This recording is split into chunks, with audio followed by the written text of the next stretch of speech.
Je suis sidéré de voir qu'en ayant connaissance des alertes que les scientifiques nous rabâchent, notre gouvernement soit aussi lent. Je suis profondément déçu par l'insuffisance des actions. Ce sont les mots de Juliette Binoche, publiés dans Madame Figaro ce vendredi 27 octobre.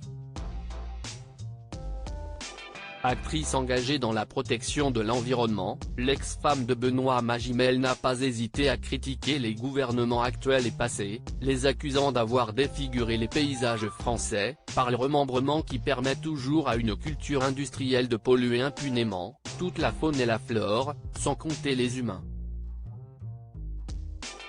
L'actrice du Patient anglais avoue avoir du mal à accepter le nouveau visage de la France, cette terre qu'elle qualifie d'agricole, mais de malade à force d'être maltraitée.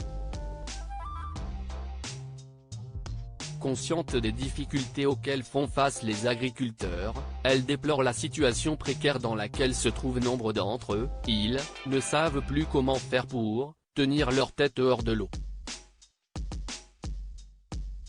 Juliette Binoche réclame désormais une politique d'action, pas de mots. Nous sommes constamment confrontés à une réalité qui n'est pas encore écologique. Régulièrement rappelé à l'ordre par des personnalités publiques et de la société civile, Emmanuel Macron avait promis en 2022 de faire de l'écologie l'une des priorités de son quinquennat, une promesse qui lui reste encore à tenir. Juliette Binoche, une actrice engagée. Ce n'est pas la première fois que Juliette Binoche se fait entendre et exprime ses opinions.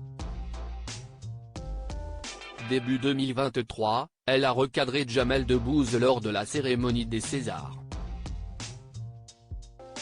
Je n'ai pas pu m'empêcher de me lever au moment où Jamel commençait à ricaner sur les films d'auteur, avait expliqué la comédienne sur son compte Instagram. Pour rappel, co-présentateur de la soirée, l'humoriste avait blagué sur les films d'auteur, les jugeant trop ennuyeux et suggérant qu'il devrait s'inspirer des superproductions américaines pour attirer plus de spectateurs.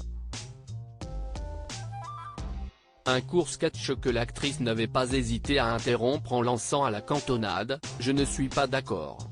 Quelques jours plus tard, elle avait expliqué les raisons de son intervention via les réseaux sociaux. Même avec toutes les libertés que le stand-up comics peut prendre, les films d'auteur sont fragiles. Donc non, pas de ricanement. De la tolérance, et un peu d'appréciation des différences. Article écrit en collaboration avec 6 médias. Crédit photo, Zuma Presse.